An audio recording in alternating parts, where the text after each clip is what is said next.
There's a call for action on affordable childcare without the need to be on multiple waiting lists. Good afternoon. Ontario NDP leader Marit Stiles is leading the call for reliable and affordable daycare. Stiles made a stop this morning to highlight the plight of parents right now. CTV's Mike Walker is covering our top story today, and he joins us live with the details. Mike. Well, Michelle, for some time now, daycare operators and advocates have been sounding the alarm that the current funding formula under the province for this program is not sustainable. That prompted NDP leader Marit Stiles today to demand the Ford government release its updated funding formula. Operators who have signed on to the National Childcare Program 2 years ago argue the current funding formula does not address rising costs, including rent, wages. Many have signaled they are running a deficit, reporting lengthy wait lists, and say it puts their spaces in jeopardy. The program is designed to bring fees down to $10 per day by 2026. So far, the province has cut fees by 50%.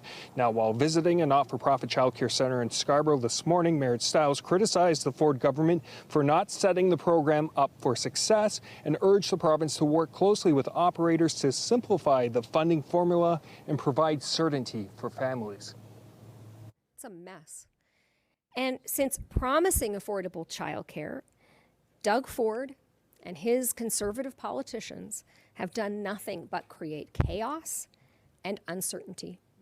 They've delayed announcing the funding formula, refused to do anything about spots closing or giving certainty to families and childcare workers and providers. Every childcare center I know of has a deficit. And with the current provincial funding formula, there is no way to increase revenue and make ends meet. We need a realistic funding formula for adequate, sustained funding that recognizes the actual operating costs of high-quality childcare. Now, back in May, the Ford government did announce that it would be rolling out a new funding formula for next year, but at this point is yet to release any specifics. Reporting live, I'm Mike Walker. Michelle, back to you. Thank you, Mike. And still to come this half hour, the Olympic Games have wrapped up, and it's time now for a big welcome for athletes expected to arrive at Pearson Airport this afternoon. We'll have more of it. But first, here's a look at the forecast. A live look. It's nice and calm, seemingly calm on the waters. A bit of wind and a bit of rain in some areas as well. But temperatures around seasonal for the week. And you may have noticed it's a bit cooler in the mornings. But temperatures do rise throughout the day. Let's bring in Jessica Smith with a look at the current conditions. Hey, Jess. Hey, we're noticing that kind of a shift start to take place. We're still well into the summer season, don't get it twisted, but it is feeling a little fresher in the mornings. And that's also due to a more northerly flow to the wind. And it is adding that cooler start to the day. I'm sure some people enjoying it because when you have that heat that hits you right when you walk out the door first thing, it's a lot. We're looking at temperatures kind of in the upper teens, low 20s as we get the day going with a little bit of a humidex. More of a northwesterly flow to the wind that's helping it feel not so humid out there, and it'll become northerly as we head into that second half of our day. With that comes the chance of maybe a light pop-up shower, but for the most part, the downtown core staying relatively dry. Through the islands over towards Pearson, between 20 degrees, we have a little bit of a humidex, but heading into the afternoon, we get very seasonal, and then even nicer as we head into the middle of the week. Coming up, your full forecast. Right now, it's back over to Michelle.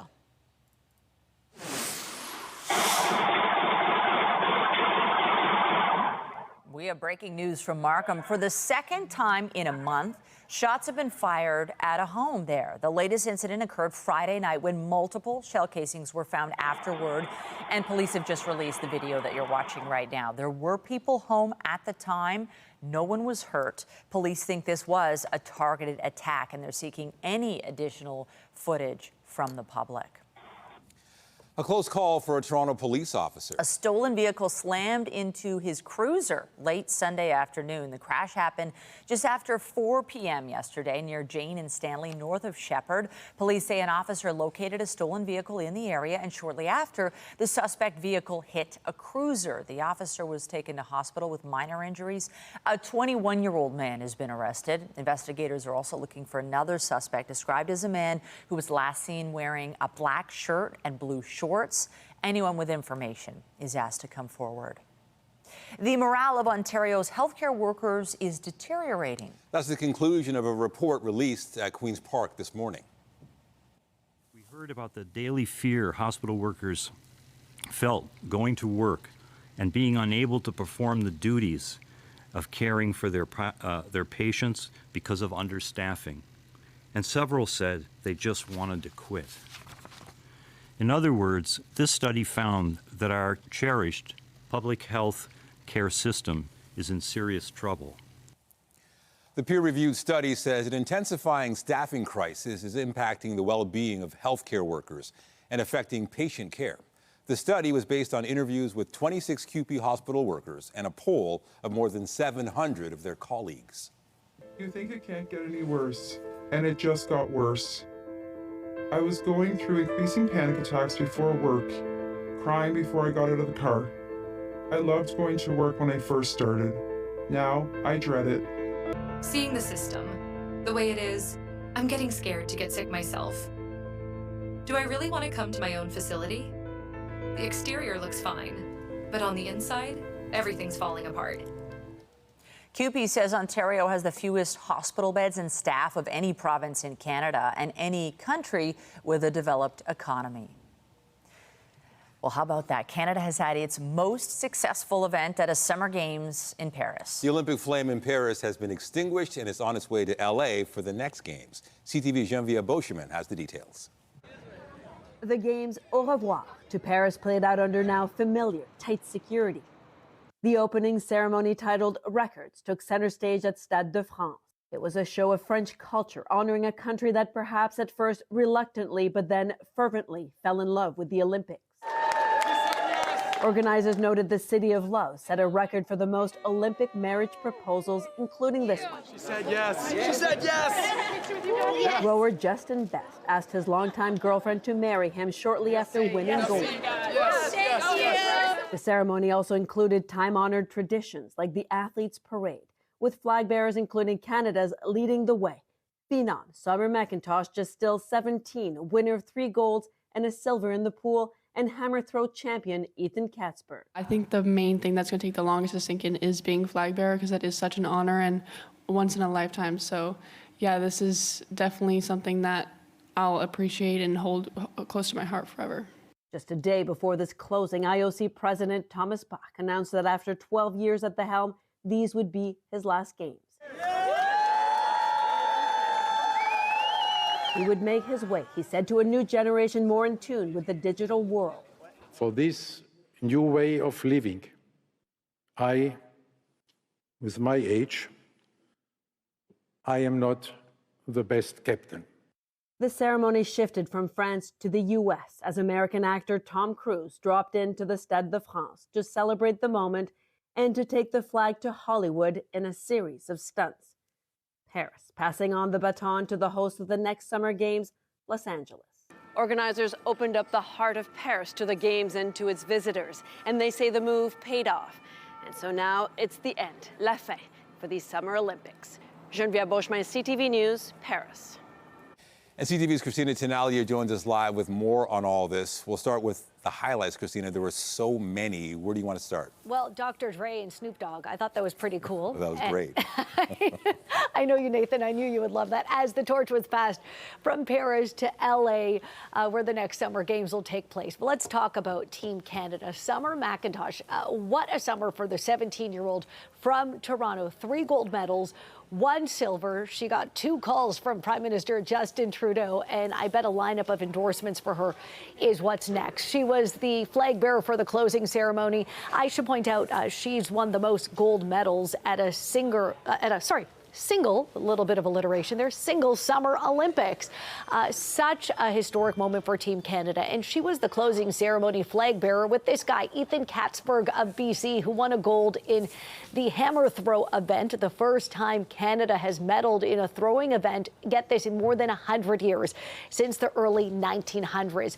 What about the first ever breaking event at the Olympics, at the Summer Games, break dancing? Canada's Phil Wizard won gold. Certainly a highlight for Team Canada to take home gold, the first time ever that this event has been featured at the Olympics. And I need to mention Josh Liendo, who won silver in a swimming event, the first Black Canadian to win a medal in a swimming event. And this morning, we spoke to the CEO of the COC, the Canadian Olympic Committee, David Shoemaker, as he looked back at the Games. Canadian flags all over the place. That really was heartwarming. And if you couldn't get into any of the venues because there were so many French people in many of them, we had La Maison Olympique du Canada, our own Canada Olympic House, where we could bring friends and family and fans to celebrate and have athlete celebrations and marketing partner activations. It really was a wonderful experience through and through. And yes, I had the privilege to watch some amazing performances, starting with Summer in the pool, ending with Phil Wizard in breaking, and the 4x100 meters, the women's 8. I mean, the fact that I can't even list them all in a short interview speaks to the incredible performances of Team Canada. So 27 medals, the most in a non-boycotted Summer Games, 9 gold, another record there. Those are the highs. We have to look at the lows, though, Nathan and Michelle, because the game started off on a really dark note for the Team Canada women's soccer team, and it certainly hindered their ability to defend their previous championship in Tokyo. With that drone spying scandal, their coach, there she is, Bev Priestman, was booted from the game, suspended by FIFA for a year. An investigation into her. 2 others were booted as well. An NDP MP wants her to be compelled to testify in front of the Heritage Committee. Not to mention so there is the investigation underway, a greater look at the use of drones and drone spying in terms of Team Canada soccer, not only the women, but the men, and then sort of the mark that they put on Canada, not only for these games, but for soccer in this country in general. And I need to mention Andre de Grasse. Let me start with the high for him, native of Markham, Ontario. He won gold in the 4x100 meter relay with his team, but you're looking at his coach there, who was booted from the games, expelled from the games after some new information based on allegations of some inappropriate behavior during his time in the U.S. So de Grasse also failed to defend his past Olympic gold medal in the men's 200 meter, although he was successful with his team in the relay event. Don't want to end on a dark note. This was a great games. And Nathan and Michelle, when you think about some of those images, I know many of our viewers saw, beach volleyball, those competitions being played with the Eiffel Tower in the background, just sort of a spectacle and certainly a special games taking place in Paris. Yeah, so much fun to watch and kind of sad that it's all over. Yeah. All right, we got another one in 2 years, another one in 4. That's true. CTV's Christina Tenali, you're right. It's around the corner. Take care. Okay, you too. It'll be here before you know it. In other news now, the Ukrainian president is admitting that his forces are operating inside of Russia. It's the first time the Ukrainian military has carried out this kind of cross-border raid, and it seemed to catch Moscow off guard. CTV's Colton Prale has the details. Russia is promising a tough response to what it calls a massive missile attack overnight. Officials say at least 13 people were injured when pieces of a downed Ukrainian rocket hit this apartment building in Kursk. After days of a rumored incursion in the border region, this weekend, Volodymyr Zelensky acknowledging his forces are roughly 30 kilometers inside of Russia. Ukraine is proving it can put pressure on the aggressor, Zelensky said in his nightly address. It's the deepest advance into Russian territory since the start of the war. This is limited from a tactical perspective. It will not pull troops away from the Eastern Front. It is a political gesture more than it is anything else. It comes amid calls for more support from Western allies. Putin would not have gone into Ukraine. As the shadow of a U.S. election and a potential Trump presidency loom. I think a lot of this is also perhaps trying to capture Russian soldiers that can be used in a future trade, and perhaps also trying to capture and retain territory that Ukraine might be able to trade should there be negotiations. Russia releasing alleged video of their defense, deemed a counter-terrorism operation. Killing 2 in an overnight strike near Kyiv that Ukraine says used North Korean ballistic missiles. New video and satellite imagery appears to show defenses being dug outside one of Russia's biggest nuclear power plants near Kursk. The International Atomic Energy Agency is warning both sides to avoid a nuclear incident. Colton Prale, CTV News, Ottawa. And for more reaction and insight, we're joined now by retired Major General David Fraser. Thank you, David, for joining us. This attack on Russian soil, the largest in a long time, it's been described as a milestone in hostilities. What do you make of this? Is this a big blow to Putin's efforts? Well, I don't think it's a big blow. I think it's more of a raid in Russia. It was cleverly picked to go against a border in the north where there are literally no real soldiers. They're just border troops. So the resistance would have been very weak.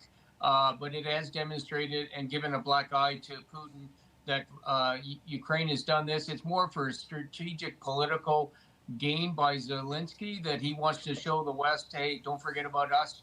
We're still in the fight over here. You got to support us. And, we'll see if they want to hold it. I don't think they're going to be able to hold it up there. But the reaction by Russia is going to be severe on Ukraine. And, this is what we have to watch for next. Is just how much will Russia strike back because of this black eye. Well, that is troubling. What do you think Russia's response might be? I mean, we're just nearly 2.5 years into this war, and Russia hasn't stopped the attack. So what could an escalation be? Well, I mean, Russia has taken about 20% of the country. So this little 30-kilometer incursion by a few thousand troops, I mean, it is strategic, but it's not tactical. But the reply is going to be absolutely horrendous. Putin has already gone on record. It's going to be violent. It's going to be substantial. And I think we should expect an awful lot of drones, rockets, and missiles into Kyiv. We'll probably see an increase in operations on the east by the Russians against the Ukrainians. And Ukraine doesn't have a limitless supply of soldiers. They've got limited supplies of ammunition and equipment. Russia has changed their entire economy onto a war footing. So I think, Zelensky got the political win here, but I think it's the poor Ukrainian soldiers and people are going to suffer in the weeks and months ahead. That's troubling. Strategically, what, if things go well, might Ukraine be able to do on the ground in Russia? If they were able to garner more support from the West in terms of more weapons, more equipment, more support, I think that would be a win for Zelensky, more than what he's getting right now, more airplanes. And just getting the West not to turn off on this and just turn their attention on to what's going on in the Middle East with Iran and then Gaza. I think if he could achieve that, that would be a win. The other thing, too, is, to not get as much of a response back from Russia as what we might think, because Putin won't like this, that he's trying to change the channel on this and become more of a world power than a regional power. But ultimately, Ukrainian civilians and Russian civilians are going to bear the brunt of this action. Before we let you go, maybe looking back now at this stage in the war, do you think Ukraine has punched above its weight? You mentioned the West. They've had a lot of help from the West. Given how things have played out, are you surprised? Do you think this is par for the course?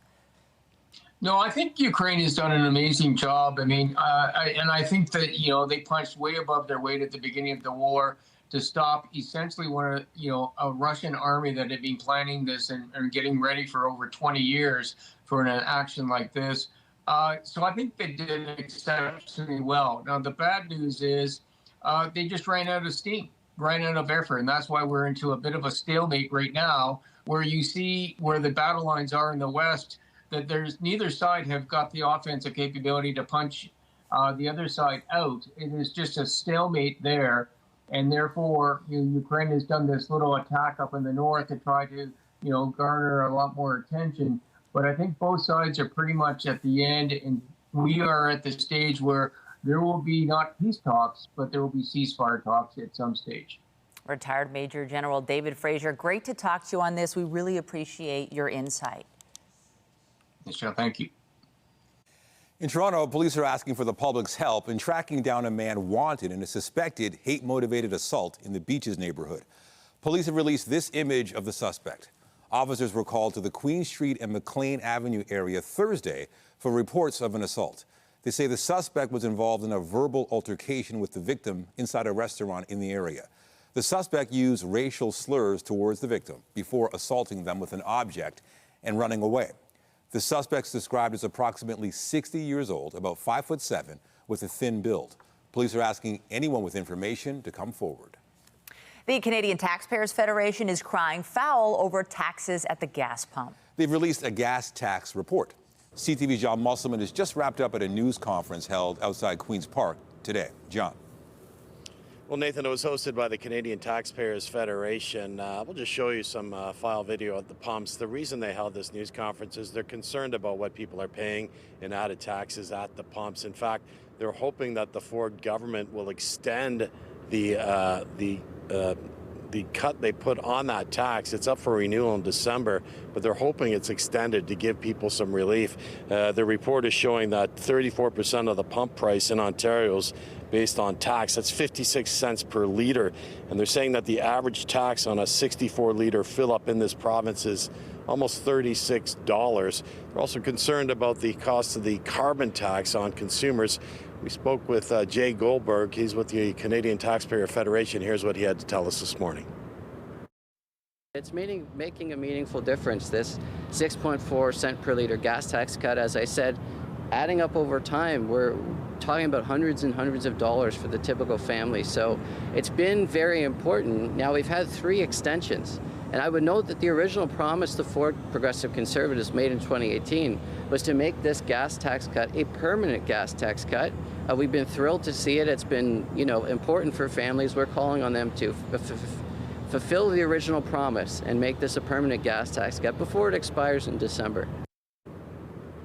Yeah, again, it does expire in December the 17th, I believe. They're hoping it will be extended. In fact, they hope it will be permanent one day. Reporting live, I'm John Musselman. I'll send it back to you. Thanks, John. And not a bad afternoon for spending some time outside. We're not looking at brilliant sunshine, but still a UV index on the high side, so sun protection is key even on a cloudy day. Now, temperature-wise, it's pretty seasonal, all things considered. It just feels cooler compared to how hot it has been throughout the first half of the summer season. That northwesterly becoming northerly wind will kind of help cut out a lot of that real intense humidity as we head into the afternoon. Coming up, your full forecast, all that after the break.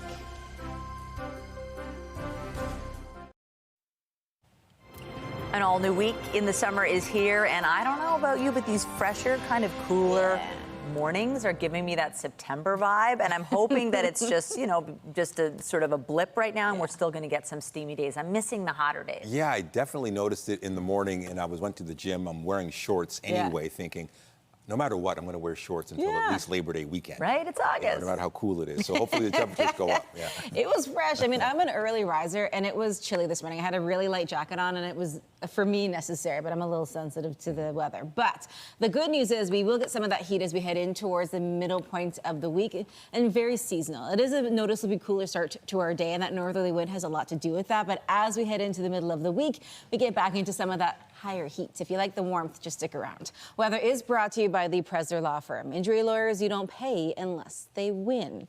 Bit of a gloomy start to the day, and we're looking at some cloud cover lingering out there, but it's not a damper, it's not a wash by any means. We'll see some sunshine out there, but the chance of showers is going to linger as we see kind of a very weak system making its way across Lake Huron and Georgian Bay all the way across to Lake Ontario. As we step in towards the afternoon, though, things start to get more seasonal. It is a noticeably fresher start to the day across a good portion of southern Ontario. We're at 21 right now, feeling like 25, so there is a little bit of a humidex, but again, wind direction has a lot to do with it not feeling so sticky out there. But overall, it's not too bad. We're actually holding on to a decent amount of heat in northern Ontario thanks to some heat that's overtaking the prairies. For the afternoon, we'll sit around 25. It'll feel around 28. So we kind of average out when you factor in the humidex later on to that more seasonal daytime high of about 27. And everybody, for the most part, in that kind of low to mid 20 range. But then the humidex kind of pushing us into that next level that makes it feel very seasonal. Into this evening, we're holding on at 15. We should be at about 16. So it's comfortable for sleeping. If you don't have AC, even if you have AC, those really humid days, it makes it really hard to function. So we're holding on to a much more seasonal night ahead of us. Not much going on in the weather picture. We had a little disturbance left over from a trough making its way through early on this morning. We could see a few pop-up showers mid-afternoon, but really they're very brief and quite light in nature. And then we're just kind of bookended by a whole lot of high pressure. So as we head throughout the rest of our afternoon, it's not so bad. Maybe the chance of a passing shower into that north and east end of the city as we get into that early point of our afternoon, mid-afternoon, another wave coming through kind of in the opposite end of the city, the west end. And then we're pretty clear as we head through the overnight. And then as we step into the day tomorrow, not a ton going on in the way of cloud cover or showers, maybe a midday drizzle again, but overall, that's pretty high level rain, so we're not looking at that really impacting us too much here on the ground. Temperature wise, it's a little below seasonal, but then you factor in that bit of a humidex, it's not so bad. Through our Tuesday, Wednesday, Thursday, it gets warmer and warmer and warmer. So if you like that heat, just hold on for a couple of days. Heading into the weekend, we could see some unsettled weather, but for now, it is at least seasonal, and I will take it. I'll send it back over to Nathan and Michelle. All right, thank you, Jess. Thanks. Now to the Ontario-Quebec border, where last week's heavy rain in the wake of post-tropical storm Debbie has led to the formation of sinkholes and lingering power outages. The small community of Chelsea is still under a state of emergency after a heavy rainfall on Friday. CTV's Natalie Van Roy reports. This road on Beach Lake washed away from a major rainfall as the remnants of Hurricane Debbie ripped through eastern Ontario and parts of Quebec. It's very devastating. Of course, our priority right now is public safety, so we're doing everything we can to ensure safety of the public right now, doing any types of emergency reparations as soon as we can. Hundreds of thousands of dollars worth of damage in Gatineau Park, but the exact amount still being surveyed. Construction crews working around the clock all weekend as roads remain closed. I can understand why I've seen a bit of the road damage on the way in, and there's no way they could let cars in and risk an accident. We had to park. There was like a barrier before or right after P9. We were trying to get up further up the road. We got lost a little bit doing that. Current was probably concentrated in one location, eroded the material under Here, the a parkway, sinkhole where the road gave away on the Champlain Parkway. Champlain Parkway is closed to everyone. We've unfortunately had to suspend our shuttle service for the weekend and until further notice. The storm brought a downpour. The nearby city of Gatineau recording a total of 83 millimeters of rain, sweeping away several footbridges. Parking lots, trails, and beaches are still closed due to the damage. As the cleanup continues, the state of emergency in Chelsea expected to end by Monday morning. Natalie Van Roy, CTV News. Coming up on CTV News at noon, if you are a Costco member, get ready to scan your membership card at some locations. We'll have the details after this short break. Canadians who shop at Costco will soon have to scan their membership cards. The new measure appears to be aimed at cracking down on card sharing. CTV's Sarah Plowman has the details. At Costco, shoppers usually flash their membership cards to an employee when they walk in. But soon they may have to scan those cards at the door in a move to keep moochers out. Does that bother you? No, it doesn't bother me. They shouldn't have to do that. I feel like it might take away some of the personability, the personal touch of Costco. On its website, Costco says over the coming months, membership scanning devices will be used at the entrance door of your local warehouse. A change some stores, like this one in Ottawa, have already sampled. You have to scan your membership and your picture comes up to ensure that it's the right person coming in.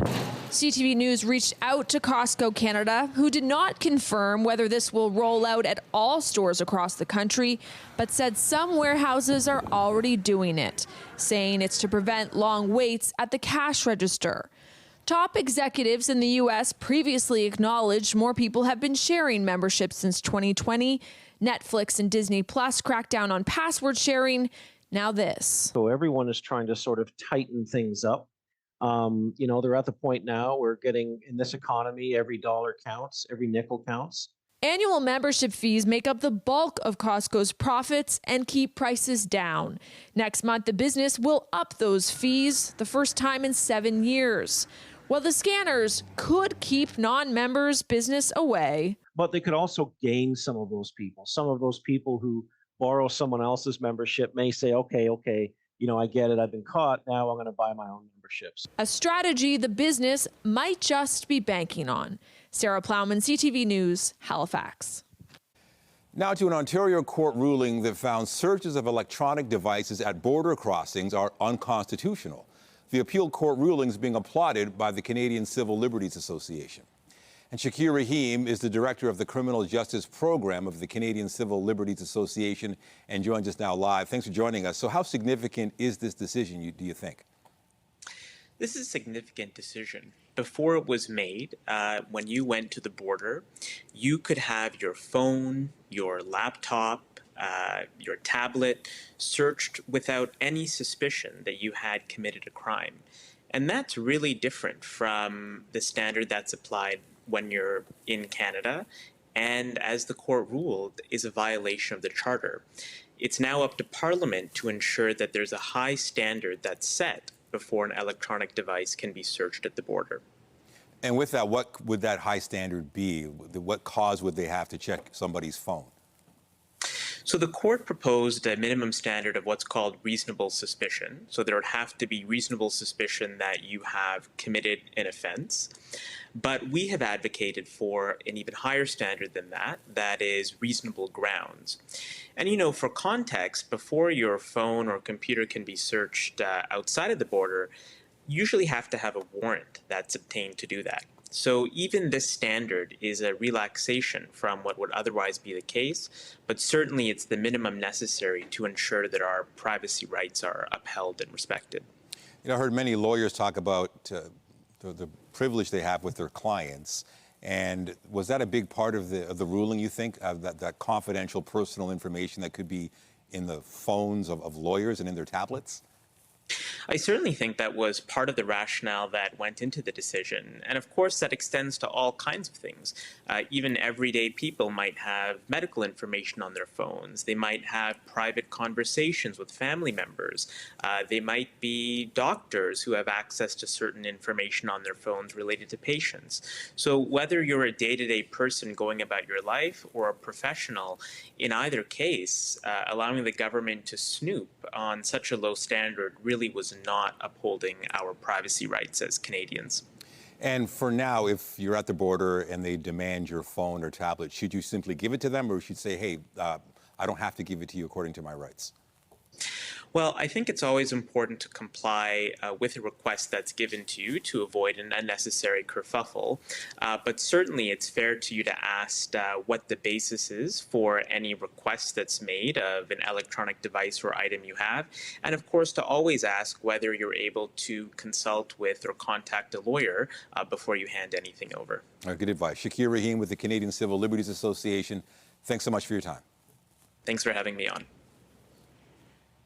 Still to come on CTV News, Bank of Nova Scotia is expanding, going stateside. We'll have the story coming up in business. Get Toronto's top stories, breaking news alerts, and watch live. Download. There's another warning to share with you regarding rechargeable battery packs. They can overheat and explode. One did in Oklahoma after the family pet got hold of it. CTV's Rachel Crowdspreading-Wings reports. One family in Oklahoma almost lost their home after their dog accidentally started a fire. This video has been released by the Tulsa Fire Department showing a dog chewing on a lithium-ion phone charging bank, which explodes, setting a mattress on fire. It was one of those portable battery chargers, basically, that many people have to use for their cell phones or their gaming devices. And really, we find these batteries in many electronics today. So it's a danger that people really hadn't considered so much. Two dogs and a cat then scrambled to escape through a dog door unhurt. In spite of the fact that they had a house fire and that did significant damage to their home, the homeowners were just thankful that their dogs are okay and that they were able to get out safely. While the fire did cause a lot of damage, the home and everyone was safe. The homeowner had an alarm. And when that alarm system went off, it alerted firefighters. So we were able to get there quickly. One Canadian fire chief says battery fires happen far too often. We're absolutely seeing an increase of fires and incidents pertaining to lithium-ion batteries. He says many don't follow manufacturers' recommendations. So we see that people are storing them inappropriately. They're charging them and leaving them to be charged for times after they're required to be charged. He adds not all cords are compatible with your device, which can make them hot or even catch fire. Often it's because you're not using the right cord for the device that it's required to do. And even between friends and even between devices, we'll often share cords. And I know it sounds a little elementary, but the fact of the matter is they're not all. Just because it fits into your device does not mean that it's the same capabilities of your device. And of course, make sure batteries are put away safely. Rachel Crowe, Spreading Wings, CTV News. Bank of Nova Scotia surprised investors this morning by announcing it was buying a stake in a big U.S. bank. Paul Bagnall, BNN in Bloomberg, has more. Hello, I'm Paul Bagnall at BNN Bloomberg, and these are your latest business headlines. Bank of Nova Scotia has made a big acquisition in the United States. Scotiabank has agreed to buy almost 15% of KeyCorp, a regional bank headquartered in Cleveland with about 1,000 branches across much of the northern United States. Scotia will pay $2.8 billion US for the stake in KeyBank. Most of Scotia's non-Canadian operations are in Latin America. A former senior executive at Royal Bank of Canada says she could have become the first female chief executive officer of the bank had she not been fired earlier this year. Nadine Ahn was dismissed from her position as chief financial officer at RBC in April. The bank alleged she had violated its code of conduct by having a, quote, undisclosed personal relationship with another employee. The bank said the relationship led to preferential treatment of that employee. Ahn denies the allegation and has filed a legal action alleging wrongful dismissal. So has the other employee, who was also fired. A takeover in Canada's oil and gas sector has been announced. Tourmaline Oil has agreed to buy Crew Energy in a deal valued at $1.3 billion. Crew extracts natural gas from a large area in northeastern British Columbia known as the Montney region. And that's the latest in business news. I'm Paul Bagnall at BNN Bloomberg. Last week's tragic plane crash in Brazil may have left a lot of people feeling uneasy about their own plans to fly, but a new study shows not only is flying safer than it's ever been, it continues to get safer all the time. For more, let's check in with CTV science and tech specialist Dan Riskin. Dan, just what are the odds and how are those changing over time? Yeah, I mean, it's nice to see. It's really, really rare. If you board a plane anywhere in the world, Toronto or remote Bhutan, the odds that you're going to die as a result of boarding an airplane, 1 out of 13.7 million. And that number is twice as good as it was a decade before. But what's interesting is that number from a decade ago is twice as good as a decade before that. And that's twice as good as a decade before that. It has been on this trajectory where things improve about 7% a year so that our safety doubles every decade. It's been going like that since the 60s, way back when the odds were 40 times worse than they are today. So what's kind of surprising about this is we're not plateauing. We're not hitting any kind of a limit on how safe we can get. Flying just keeps getting safer. You know what? That is so comforting. I have to admit, when I get nervous about flying, I just Google the data. And then it makes you feel a little bit better because the numbers, speak to the safety. Definitely. Let's talk about another story. It made me smile that using your phone while you golf won't hurt your score unless you're doing work. Tell us about this study. This is the funniest thing. Golf course in South Africa, researchers polled 168 people as they came off the golf course. They said, what was your score?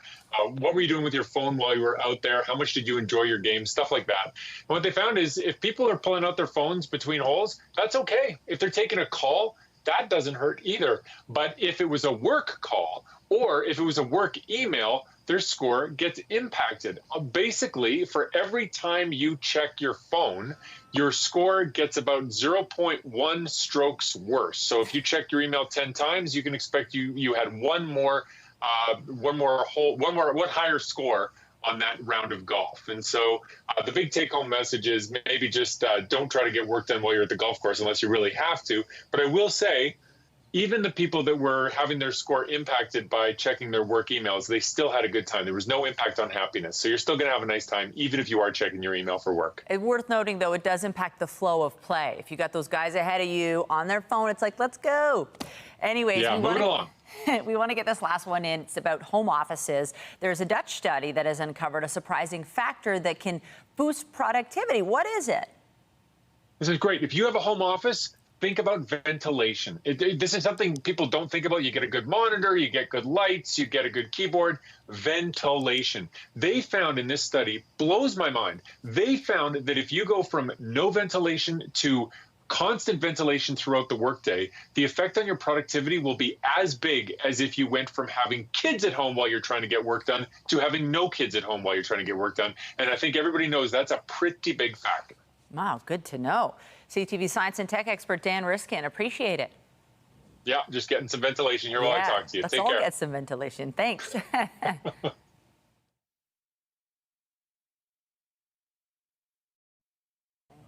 At Queen's Park, Ontario First Nations members spoke this morning about a new lawsuit that's been launched. It's a legal challenge to the province's Mining Act, which the plaintiffs say is unconstitutional. The lawsuit also says the act violates treaty rights and charter equality rights. The defendants are seeking an end to automatic recording of mining claims without prior engagement with First Nations. They also want to address the consultation system regarding exploration on claims and the inability of First Nations to protect their lands from either.